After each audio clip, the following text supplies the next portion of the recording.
to our podcast, Raising Big. This podcast is an ongoing conversation between myself and my young adult son. We're ready and willing to talk about all the things parents and their kids might experience in their lives and relationships, from teens to 20-somethings, the good, the bad, and sometimes the ugly. In this episode, we're tackling the sensitive topic of mental health. Please be aware the conversation may be triggering for some, and parts of it may not be kid-friendly. Please use your discretion. I'm Marcy, and I'm the mom. I'm Cade, and I'm her kid. Mental health is something that is very important for both parents and young adults to have real, loving, and just in-depth conversations about throughout our entire lives. It affects so many families throughout America, throughout the world. Mental health is a growing subject matter that I think more people just need to talk about. We are not mental health experts by any means. We aren't licensed in any way, nothing like that. But we're just here to simply share our experiences and just talk about how we've approached different conversations and different problems that have come up throughout our lives. So with that being said, Mom, what was mental health like growing up now versus what is the conversation looking like for people of my generation?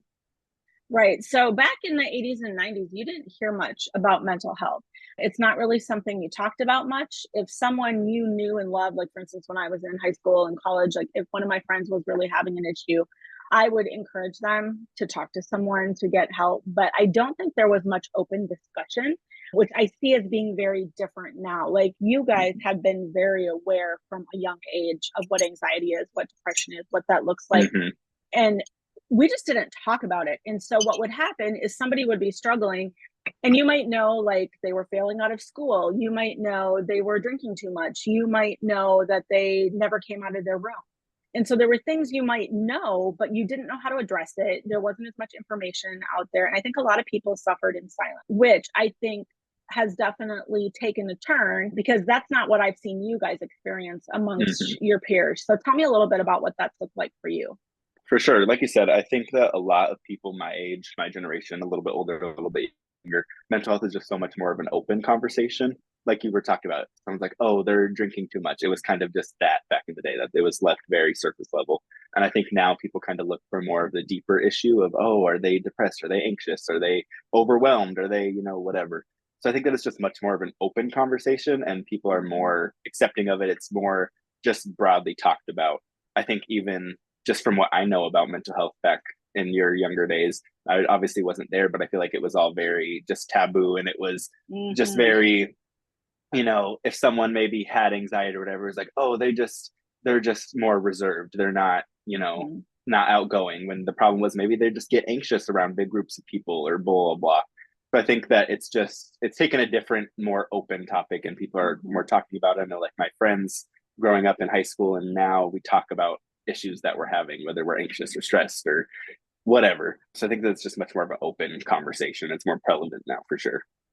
I would agree with you, Kate. And I don't necessarily know that there's more mental health issues going on now than there were back then.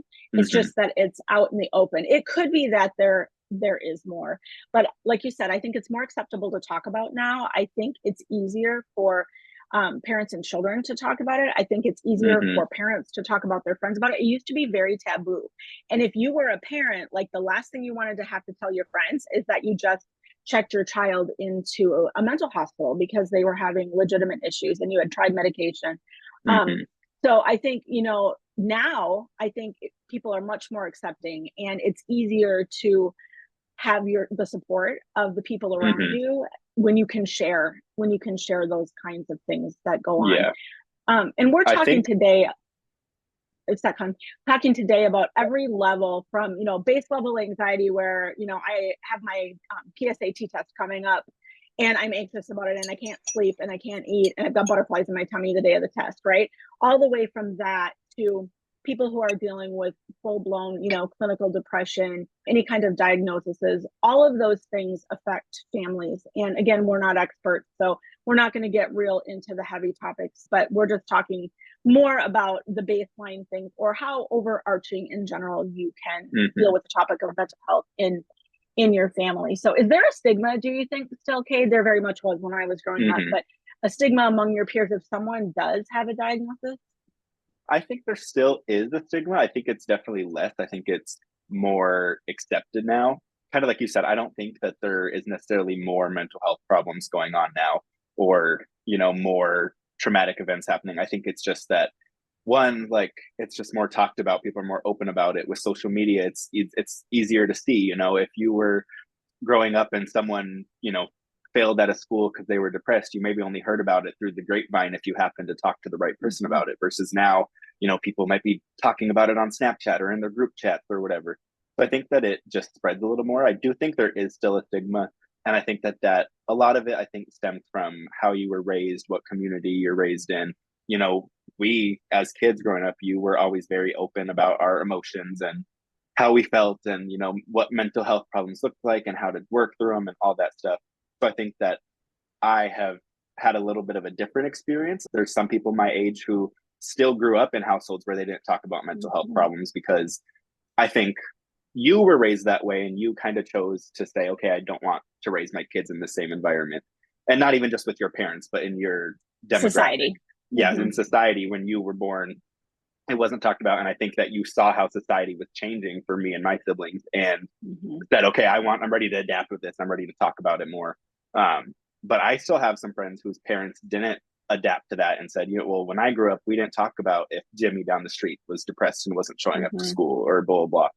So there definitely is still a little bit of a stigma, but I would say it's definitely more accepted to talk about. People are more understanding, people are more concerned, and people take it a little more seriously.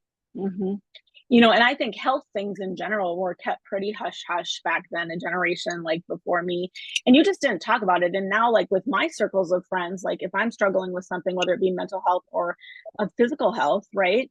Or spiritual health for that matter, like we're talking about it, we're discussing it. And so I think that's taken it to another level.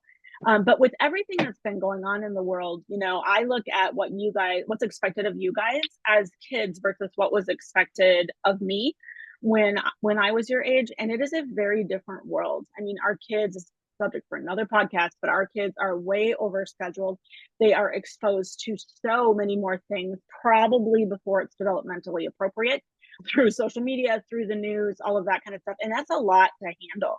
We've been through collective trauma of a pandemic, which, for a lot of kids, you were part of that class of 2020 that didn't get all of the senior things in high school, right? There was no prom, there was no awards banquet, there was no graduation ceremony. And for a lot of kids, I was grateful it was you of my 3 kids that was part of that class, because your brother and sister would have had very different reactions, because those things are more important to them than they are for you. And, when we're dealing with things like mass shootings, school shootings, even the anxiety that causes if there's a shooting on a college campus or in a high school, the anxiety that causes for the kid and also for the parents is traumatic. And I don't remember any of that. Either it wasn't going on or we weren't hearing about it, which is maybe the more likely scenario. But then it meant I didn't have to, if I didn't know about it, I didn't have to stress about it, right? And so stress levels have gone up a lot. The state of the world, things that are going on right now, we have an election year coming up. The economy is not doing so great. There's a lot of things that are putting pressure, not only on kids, but on parents. So when we're talking today, we're talking about both sides of that equation. Kids are struggling, kids are stressed sometimes, kids are dealing with anxiety and depression and a multitude of other things that they're dealing with. And so are parents. It's definitely not a one-sided equation for sure. Yeah. And I think, like you said, there definitely is a lot. I think just not even just on kids, but in people in general, there's a lot more weight that people are carrying. Just growing up in school, I was in school. I was taking extra online classes to graduate early. I was working. I was involved in after school activities. I was in student council. I was still hanging out with friends. I was doing all these things. And it's easy to get wrapped up in that and think, okay, I'm looking at my classmate who is going to med school and is in these AP classes and blah, blah, blah. And they look like they have it all together. So then that puts stress on me. And then I'm trying to push myself and I'm overworking myself. And then I think in turn that rubs off on parents, because not only are parents trying to work their jobs and provide for their family, take care of the house, take care of younger siblings, take care of their parents. Now, their kid is extra busy and has extra things going on. So I think overall, just in general, people have more going on, which weighs a lot on them. And like you said, there's just so much more going on in the world lately. And kind of back to the point earlier, it's also more acceptable or accessible to hear about what happens. 20 years ago, you couldn't just scroll on Twitter or Facebook or whatever and see that there was another school shooting. You maybe saw it in the newspaper or heard it from a friend or heard it from a neighbor or blah, blah, blah. It wasn't everywhere like it is now.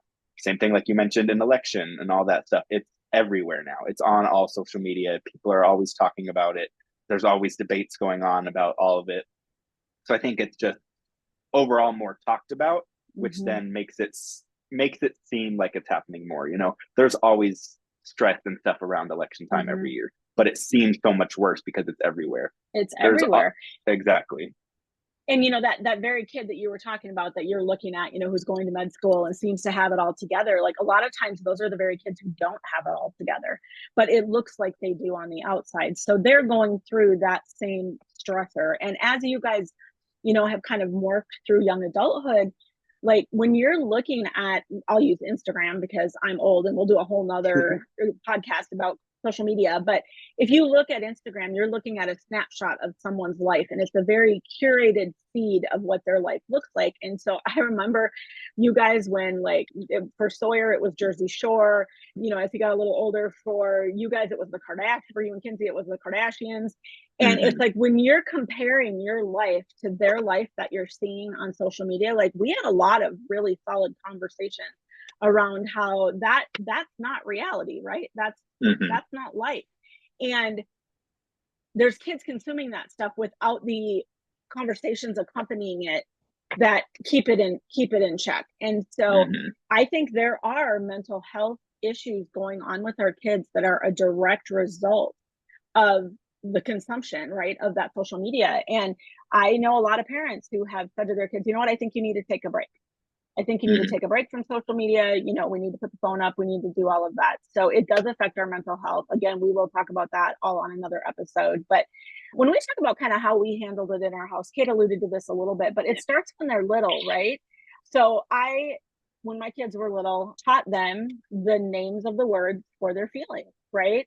They weren't always angry. Sometimes it came out as anger, but they might be sad or they might be disappointed. Mm-hmm. And so we talked about what those emotions were, why they were feeling them, what were the proper words, how to process those emotions and move to the other side of that.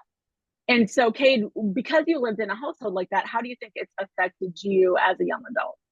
For sure. I think, like you said, we always grew up in an environment where we were talking about our emotions and talked about.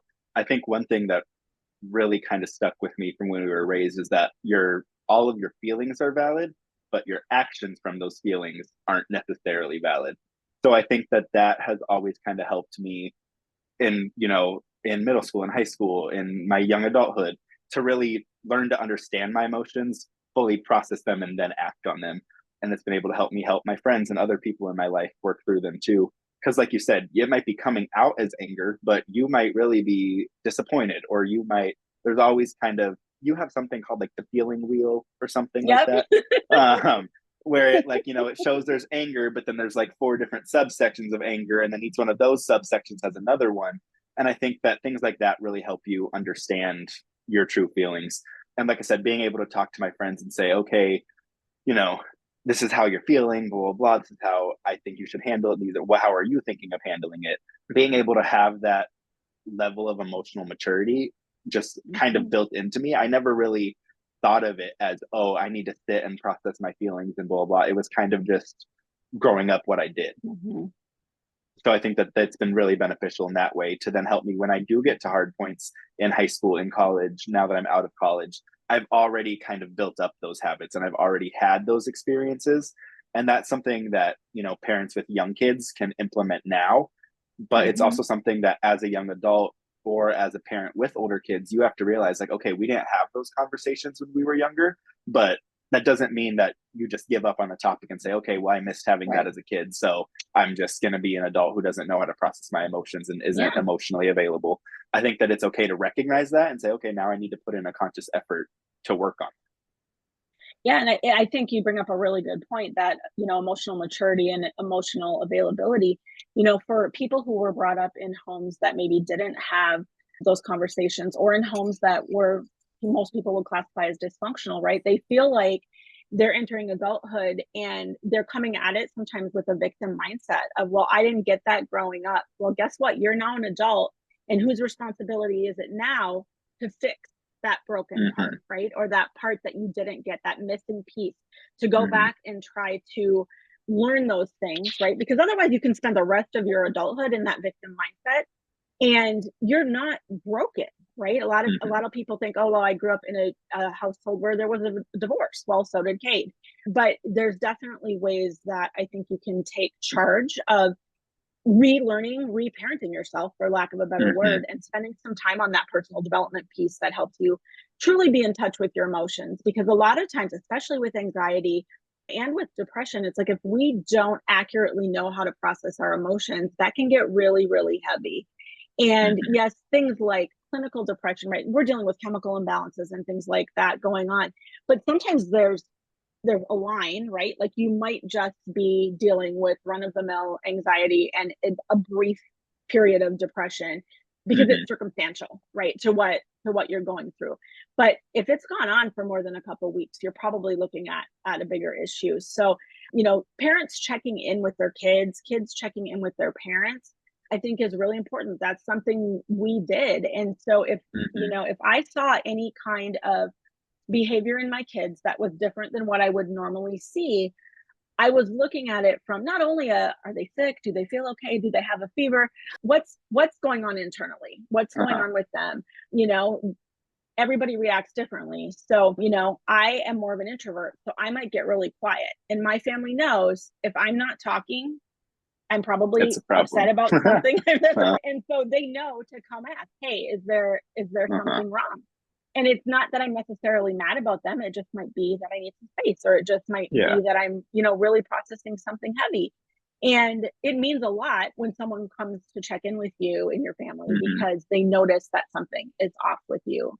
And I Um, think sometimes when people hear the phrase or someone tells someone, oh, like, do you need to get help or do you need help or anything? I think a lot of people's first thought is, oh, I need therapy or I need to go to a mhm, psychiatrist. But something that I've learned in recent years is help is not just going to therapy, or help is not just medication if you do have a chemical imbalance and have a clinical depression or anxiety or anything like that.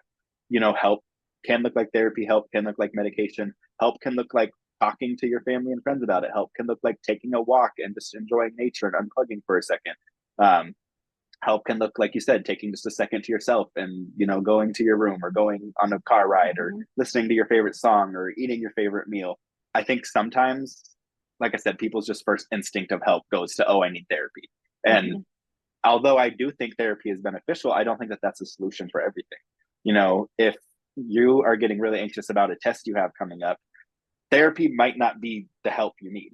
The help you need might that you need to stop studying for an hour or two, go take a walk, go stop at McDonald's and get your favorite cheeseburger, and then come back to studying with a fresh mindset.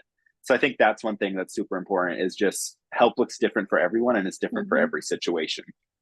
Yeah, and the management of those symptoms, right? So we've approached it a lot of ways. Like you said, Hmm. there's things that you can do for yourself to help your mental, balance your mental and emotional load.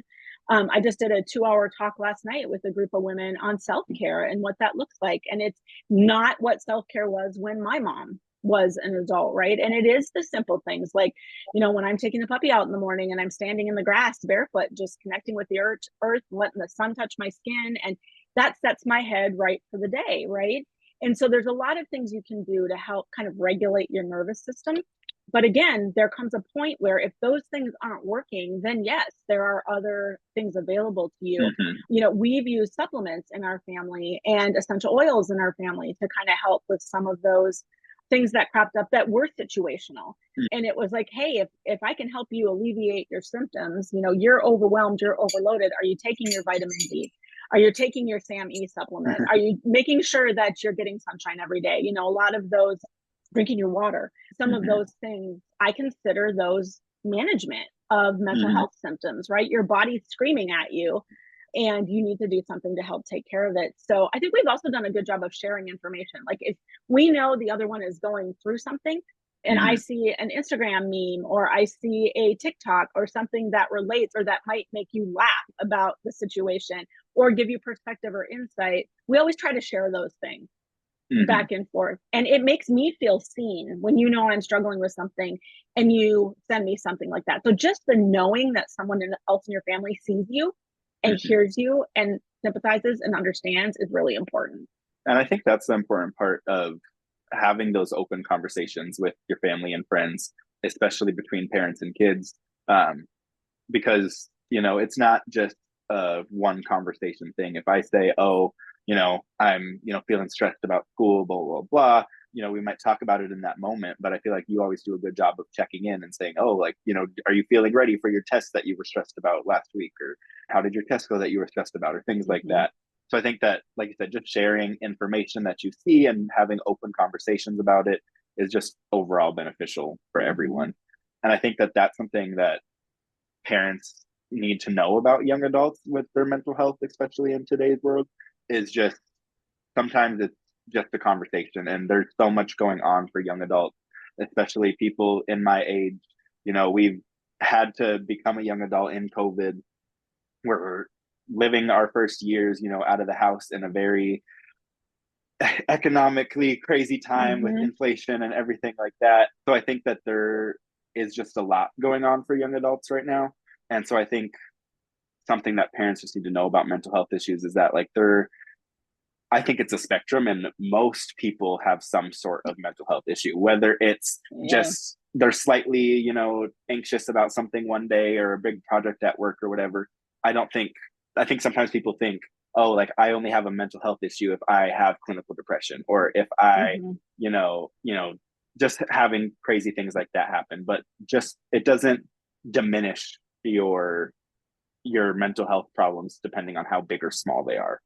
Right. And everybody's experience, just like everybody's feelings are valid, everybody's experience is valid too. And everybody's brain works uniquely, right? Like, in their own way. And people are dealing with their own concoction of the genetics they were given, of the nurturing environment or not nurturing environment that they grew up with. They're dealing with what they've been exposed to, both, environmentally, but then also through experiences. And so no two people's mental health capacities are the same at any given time.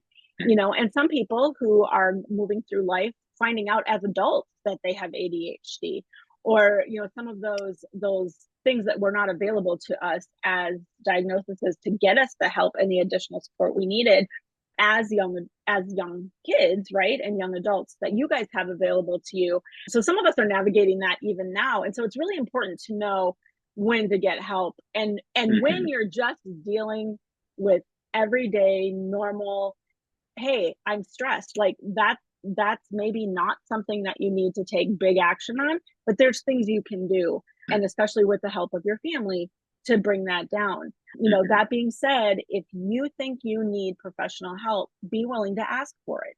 If you are a parent and you think your child needs professional help, be willing to have that conversation with them, because they may be scared to death, right? That whole concept, right? Like, I don't want to have to go talk to a therapist. I don't want to have to go talk to a psychologist. Like, I might feel safe talking to my parent or not, even if that conversation, can't happen there. Maybe they would talk to a therapist. And I know we've had some really great experiences at different times in our life with therapists, and it's been very helpful, and tools that we learned, we've then carried forward, into the next part of our life. So, and I think, one of the things is just the whole concept of no judgment.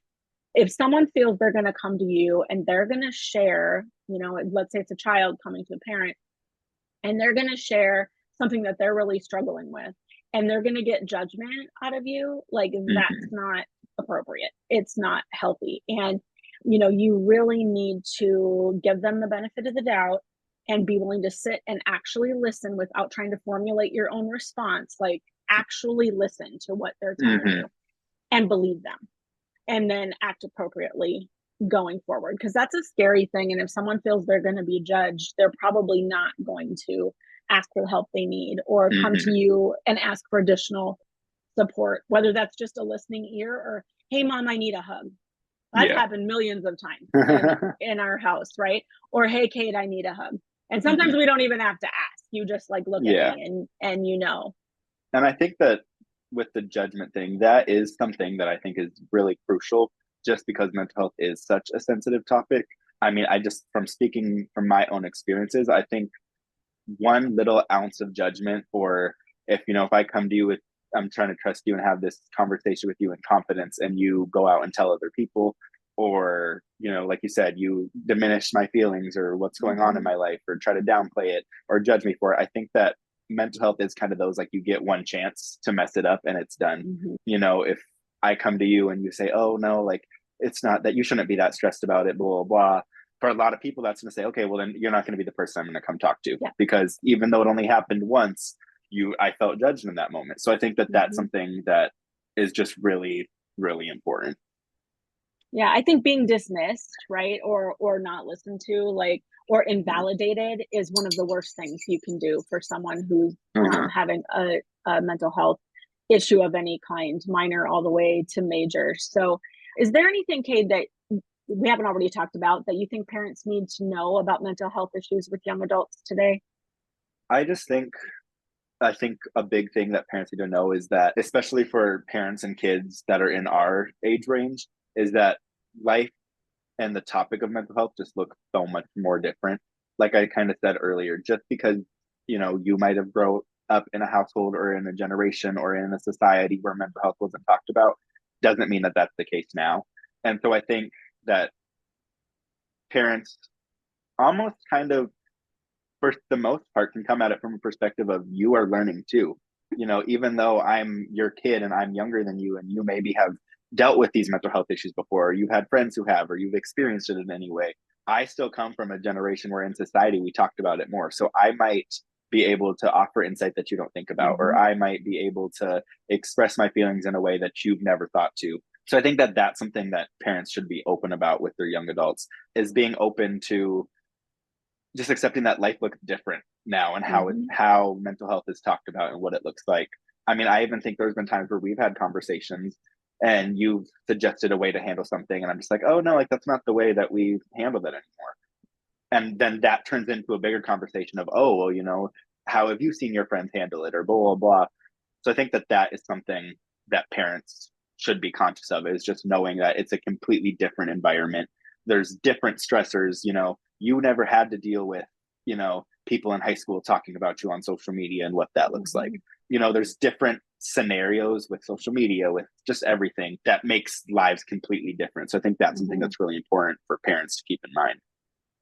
For sure, because you might be able to relate to us. Like there, was a lot of in-person bullying, right? That happened when Uh-huh. I was in high school.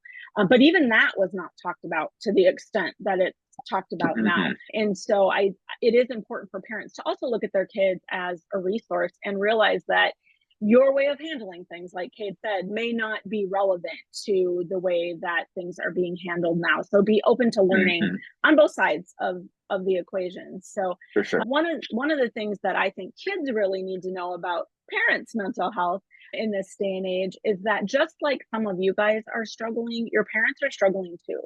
And it is not an easy task to raise a family and keep a family afloat through, all of the different waves that get thrown at us, right? Like life happens. There's, major things that crop up, cars break down, jobs are lost, people die, people get sick. There's just all kinds of things that go on. And so for parents, there can be a lot of worry and a lot of weight on them as well. And so sometimes I think kids want to see their parents as perfect, but you need to understand that they are human beings just like you. They are not perfect. They are going to make mistakes, and sometimes they're under a lot of stress. And Mm-hmm. so, as a young adult, if you can see them in that light of being a human just like you, I think that's really, really important information to have, because I Mm-hmm. think there are a lot of kids out there, and I hear this from my friends, where development wise, kids in their late teens, early 20s are very focused on themselves. This is developmentally where they need to be, right? Because they're trying to fly the nest. They're trying to put distance between them and their parents. That's how we Mm-hmm. are genetically programmed, right? That's what we're supposed to be doing at that age. It's not that they don't care what their parents think or care how their parents doing. But now that you've heard me say that, you can't unknow that if you're one of those Mm-hmm. kids listening out there. So it is important to know that your kids are aware, and again, be open to share. We've talked about that before on our episodes. But if you're willing to share what you're struggling with as your kids, it is not too early for your kids to be learning that as young adults, because one day it will be them. Mm-hmm. And if you share with them, like we've talked about things I've shared with my kids when they were little, if you share with them now any mental health struggles you're dealing with, just like physical illnesses, right? They know what they are prone to, they know what they Hmm. might be susceptible to, and they know what worked for you and how you're dealing with it and how they can be a support to you. So I think it is definitely a two-sided equation. And so I would love for kids to just be aware that, your parents could be struggling as For well. It sure. goes And I think, both ways. yeah, one thing to add on to that, that I think have realized in this stage of my life is that it's your first time at doing this thing called life Mm-hmm. as well as mine. I think, it's so easy as a kid to think, oh, my parent has all the answers for everything. If I don't know how to talk to a doctor's office, I can call my parent. If I don't know how to, talk to the people at the car dealership, I can call my parent. If I, it's easy to think, okay, they've got the answers for everything. And that is part of your job as being a parent, is to be there to guide your Mm-hmm. kids through life and answer the questions and help them through things that you maybe had to struggle through, so that way they don't have to. But I think it's just as important to remember that it's your first time doing this too. You don't have experience in everything. Every day you wake up and it's a new day. It's not something you've experienced Mm-hmm. before. So I think that's something as kids to really understand, is parents aren't going to be perfect. Parents go through mental health problems the same way you do. Like you Mm-hmm. said, it might look different. At 16, you might be worried about the girl or the boy at school, or you might be worried about your test coming up or whatever. And at 60, you might more be worried about retirement, or your parents, going through health problems, or you going through your own health problems, or like you said, job loss, things like that. So I think just because the stress looks different doesn't mean that the stressor isn't there. For sure. And I think, one of the things, because you guys are comfortable talking about mental health issues, right?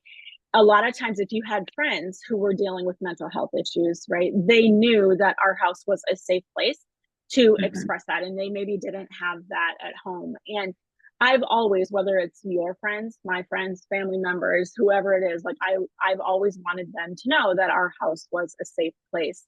So, in your experience, Kate, I know you've also made really solid friendships with some of your friends' parents, or even some of Mm-hmm. my friends. Can you talk a little bit about that and how important it is to have more adults in your life than just your parents? Yeah. Like you said, I have relationships with some of your friends. I have relationships with some of my friends' parents that are older than you, younger than you, have gone through different things in life with you than you. And I think that that is really important, because a lot of times I'm a big believer, and sometimes you need someone with an outside perspective to help you. If let's say me and my sister are having a problem and I come to you about it, you've lived it, you've already seen it, you might have your own preconceived notions, you might, it's just a different story. But I think if you go to a different trusted adult, I think that that is really beneficial, to offer different perspectives and to allow you to have another person in your life that you can talk to about it.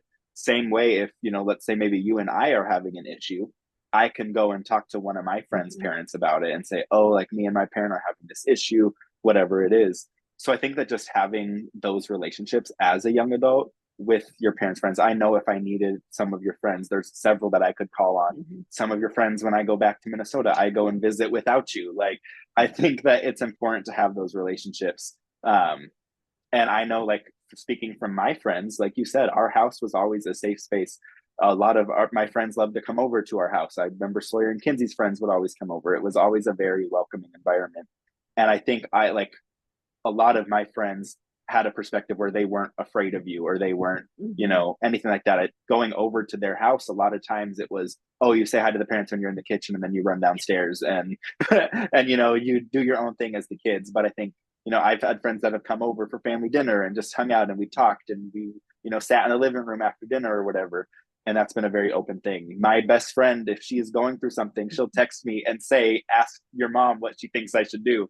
So I think just as much as I have relationships with my friends' parents and your Mhm. friends, my friends also have relationships with you, and that's been beneficial to them. So I think that it's just really important to remember that a big part of getting through life is the community around you.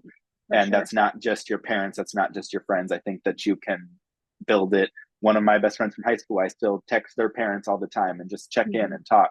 So I think that it's just important to build that community around you, because you never know who out of that puzzle piece is going to be able to help you, whether that's mental health, whether that's physical health, whether it's financial, whether it's whatever Mhm. it is. I think, like I said, just a big part of getting through life and navigating it is having that community around you. For sure. Yeah, it definitely, that old saying, it takes a village, is totally true. And Kate's not lying. There, was a Friday night after Kinsey had gone for college that I got a call from two of her friends and said, "We want to come over for dinner."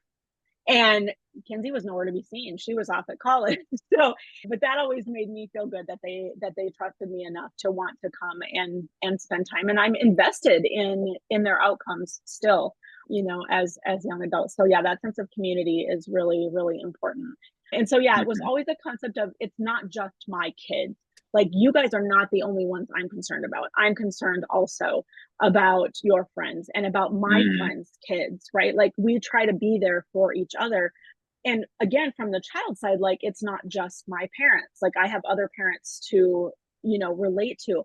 I think it's important to remember, you touched on a point where if you're having a problem with me, you have people that you can talk to. You can talk to Mhm. your friends, you can talk to some of your friends' parents, not in a gossipy way, right? Like, you're going there to get help. And I think Mhm. one of the things kids really struggle to understand is, yes, there's things that you might be going through that you don't necessarily want your parent to share, but Mhm. your parent also needs support. It's not like only you get to have your people you can go talk to, but your parent has to sit with what you guys are dealing with alone Mhm. without a support group. And so have that conversation with your parent.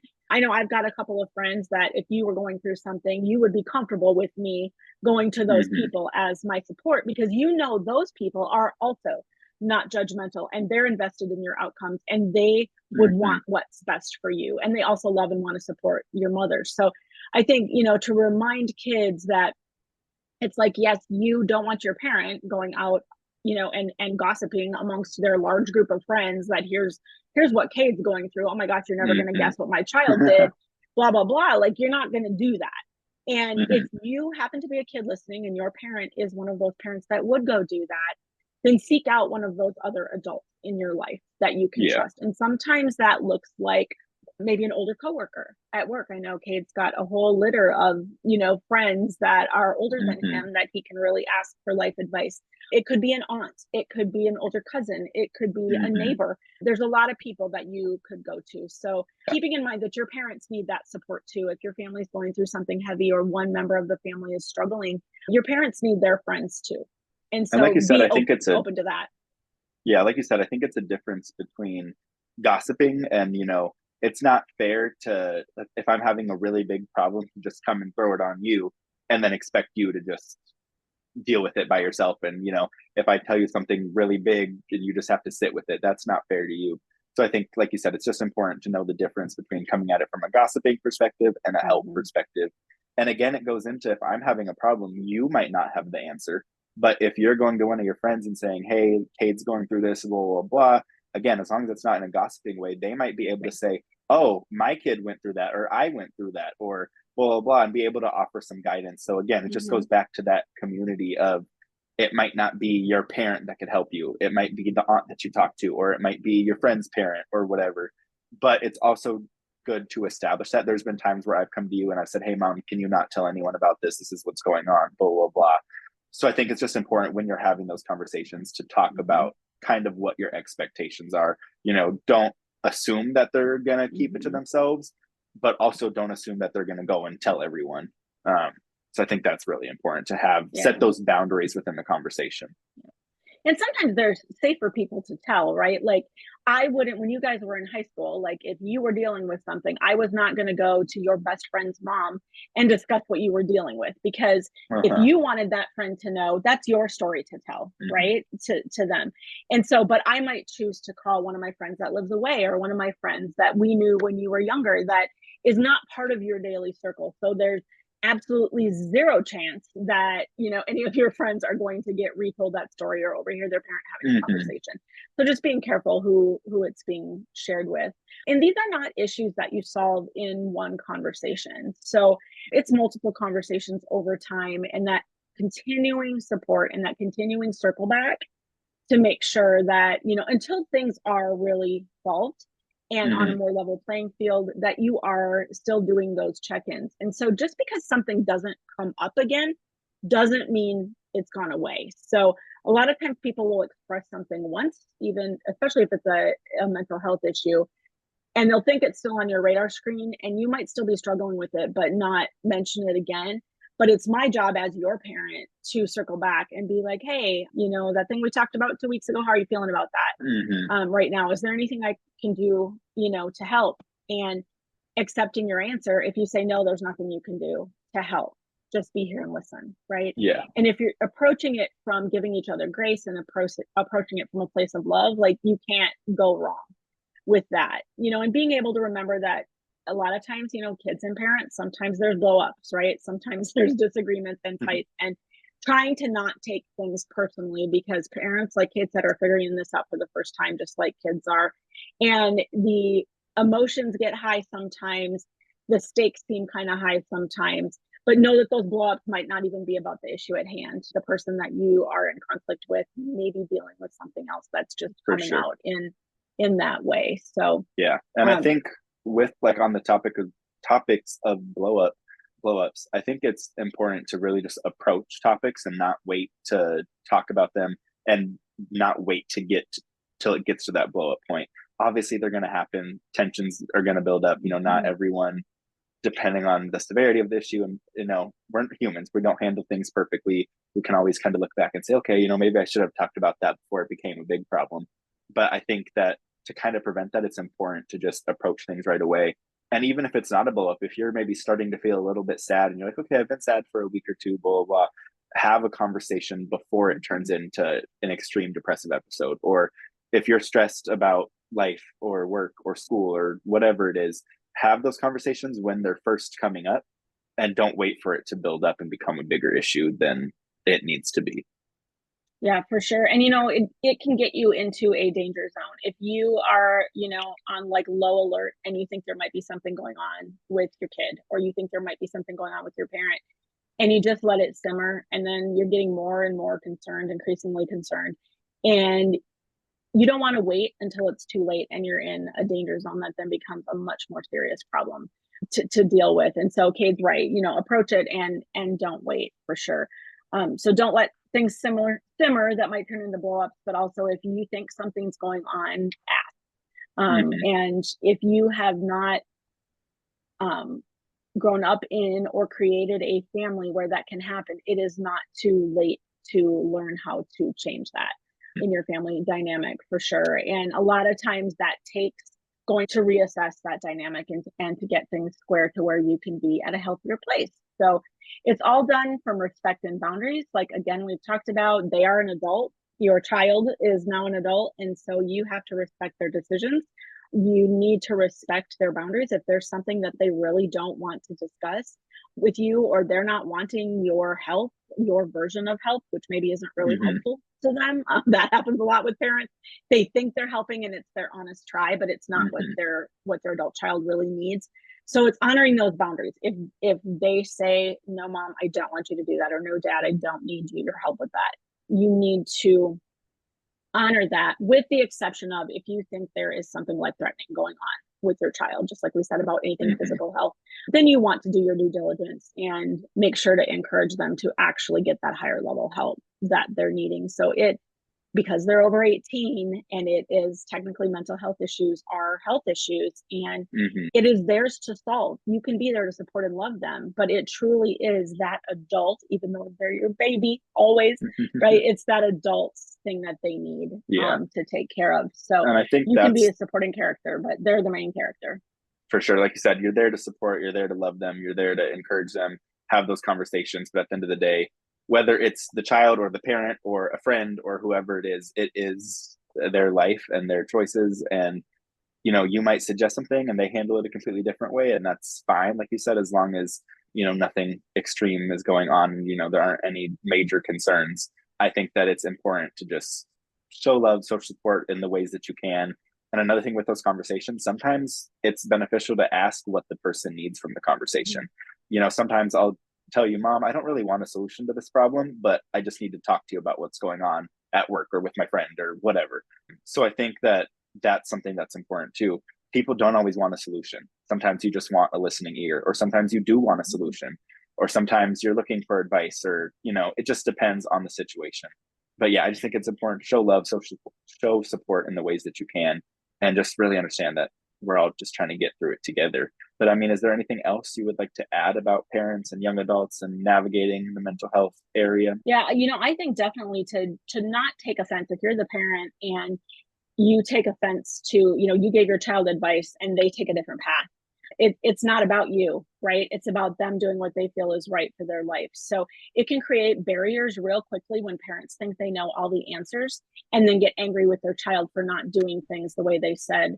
And the worst possible thing you can do is then throw it in your kid's face and say, hey, I told you XYZ and you didn't do it, right? So you have to be really careful with that as a parent. And I love your idea of making sure like you're asking for what you need and telling them what role you need to play. I know, for instance, I'm a life coach by trade, and I'm sure Cade won't care if I share the story. And if he does, I'll edit it out. But when he was running his first half marathon, he twisted his ankle at mile 5? Yep. And he called me at mile 9. And the first thing he's screaming at me through the phone is, I don't need my mommy. I need my life coach. And so he told me in that moment exactly how I needed to show up for him and how I needed to step in as a coach and help him reframe what success was for this race and to figure out whether or not it was worth it to him to attempt to finish this race. And had I told up as his mom, I would have just wanted to go scoop him up and say, nope, you're done. But life coach Marcy, right, knew that he wouldn't be able to forgive himself if he didn't legitimately have to stop for the health of his ankle and if he was just discouraged and needed a mindset shift, right? And so that's a really good example of how, you can show up in different capacities as their parent, and how kids can ask their parents to show up in different capacities. Yeah. Anything you think we missed, Cade, about this discussion? I think just to add on to your point, I think it's just really important to talk about what you need from your parent, from your friend, from whoever is helping you through any sort of issue, mental health issue. Just really, communication is key, and they can't help you if you don't share the problem. They can't help you if you don't tell them how they can help. So I think that that's just something really important, and to be open about everything. Like I said earlier, if you might solve a problem one way and I'm telling you that's not working for me, then let's, have a conversation about what we can do. So I think that's just the last point I'd like to make to express that it's important to have open-ended conversations and talk about everything from all perspectives. Great. Well, thanks, Cade. And that's a wrap of this episode of Raising Bigs. Thanks for listening today as we talked about this tricky subject of mental health. Parents and their kids need to keep the door open for sure for continuing conversations on this one. We hope you found some key takeaways and a fresh perspective in this episode. Know that you, parent or young adult, are absolutely not alone. And please seek help as necessary. Again, we are not the experts, but we can authentically share what we're learning in hopes that it makes the path a little easier for those of you who are listening. You can find this podcast on Spotify, Apple Podcasts, and YouTube. Please subscribe and share with those in your circle who might benefit from listening to it. You can find my life coaching website at marcyhawkinson.com. I'm on Facebook at Life Coach Marcy and on Insta as life_coach_Marcy. Cade is on socials. Okay, go ahead. My socials are just the Cade Berrigan across all platforms. Find me on Instagram, everything like that. Like you said, you can go to her life coaching website and see a lot more information there. Look at past podcast episodes and just make sure you're all caught up on those. But we appreciate any feedback or any topics or ideas that you might have that we can share. We can talk about anything that might help you guys. But with all that being said, we will see you guys next time on the next episode of Raising Bigs. Love you, Cade. Love you too, Mom.